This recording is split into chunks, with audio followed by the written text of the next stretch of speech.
almost hesitate to speak at all. There's an awful lot of content in the passage Bob just read to us. You'll probably be relieved to know that I'm not going to try to cover it all. I really just want to talk about the first 2 lines. Let mutual love continue. Do not neglect to show hospitality to strangers, for by doing that, some have entertained angels without knowing it. I think that children's moment just acted this out so beautifully. I really don't need to say too much. It seems like such an apt reading for today, this invite a friend to church Sunday. Radical hospitality. We try to practice it around here all the time because more than anything else, we want people who need it to find it, because most of us who are here needed it and found it. I think hospitality is a dying art in our culture. We are less and less likely to have people over to eat, or God forbid, to stay overnight in our homes. And the people we do include are often people an awful lot like us. Our friends, our neighbors, our relatives. Our comfort zones are small and getting smaller, and we are the poorer for it. We've become fearful of people who are not like us.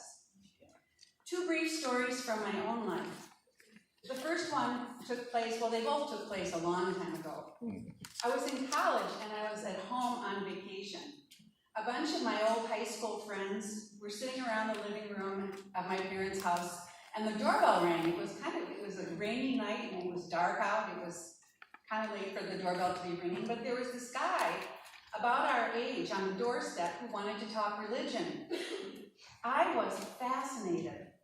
I was majoring in religion in college at the time and had all sorts of curiosity about what he believed and why. I wasn't looking for a new religion, but I was very religiously curious. We had a great conversation and I ended up inviting him into our gathering. What fun! Little did I know I would be receiving mailings from the Church of Scientology during the year.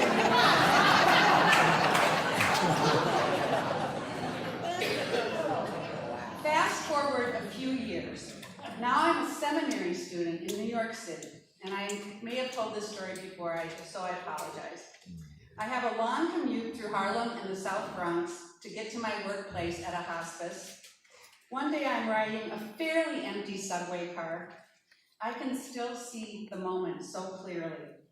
I can see it. I'm sitting on the subway with the book Gospel Parallels open on my lap, reading an assignment for my New Testament class in seminary.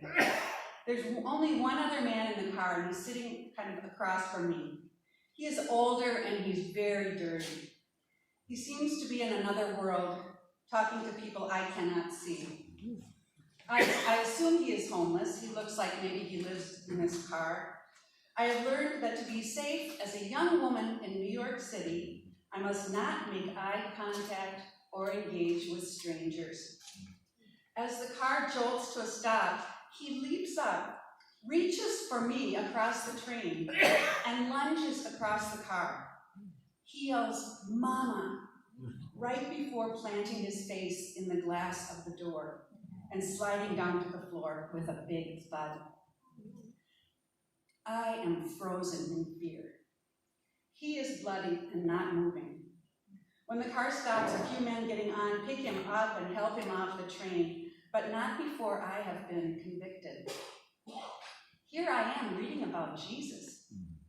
How will I ever be a minister if I'm too afraid of my own safety to reach out to the people most in need of the very healing Jesus offers?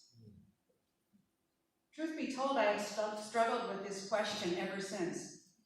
As I began ministry here at the Recovery Church a little over 5 years ago, I set one spiritual goal for myself, and I asked for God's help. And that is to become less afraid of people who are not like me. To welcome the very people who scare me, because that's where all the good stuff is. That's when the angels start showing up. Did you ever notice that when an angel shows up in the Bible, the first thing they say is, Do not fear. "Don't be afraid. Fear not." And then amazing things start happening. Miracles. 90-year-old women get pregnant. I guess some would call that a miracle. People who don't even speak the same language start understanding each other perfectly. And the miracles continue. People who have died to addiction are resurrected into a whole new life in recovery. And whether we live with addiction or not, don't we all long for recovery? This church was started by folks who were in recovery from drug and alcohol addiction. They were broken and in need of healing, and they knew it. They told the truth about their lives, and it's true what they say, the truth will set you free. Soon others were telling the truth and finding freedom and healing, new life, forgiveness, grace.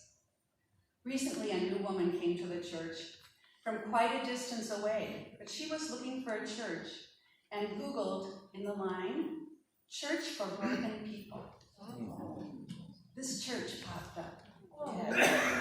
I thought, I want to be at a church like that. Oh yeah, I am. We say all are welcome here, and we mean it. Radical hospitality. Mine is a church where everybody's welcome. I know it's true, because I got through the door. Did you know that the Greek word for hospitality literally means love of the strange? In the ancient world, people did not stray far from their places of birth. One way the world became larger was to open one's home and one's heart to those who came from the outside.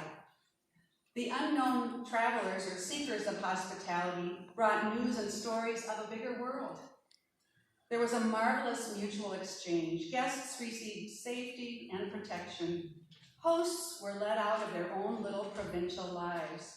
They were given a larger world view. The same is true for us. I can guarantee you that we never quite know what will happen on a Sunday morning. Who will show up? And most weeks there is someone who shows up from outside any of our own personal comfort zones. During the prayers of the people or the story of hope, I almost always hear something that cracks open my safe little world. And that is when Jesus shows up. It can be scary to welcome the stranger, the prisoner, the refugee, the one who is dirty, or grieving, or lonely. It is even scarier to welcome the stranger who is broken, just like me. But if we don't, we will miss the angels in our midst. Remember the two stories I told you a few moments ago? In the first story, I welcomed the stranger in without fear. In the second, I froze. Why? Here is the secret ingredient, the secret sauce. In the first story, I was with my friends. I was not afraid to welcome a strange man into the house because I was not alone. I was painfully alone on the second story, alone in my fear and alone in my powerlessness. Here's the good news for all of us. We are not alone.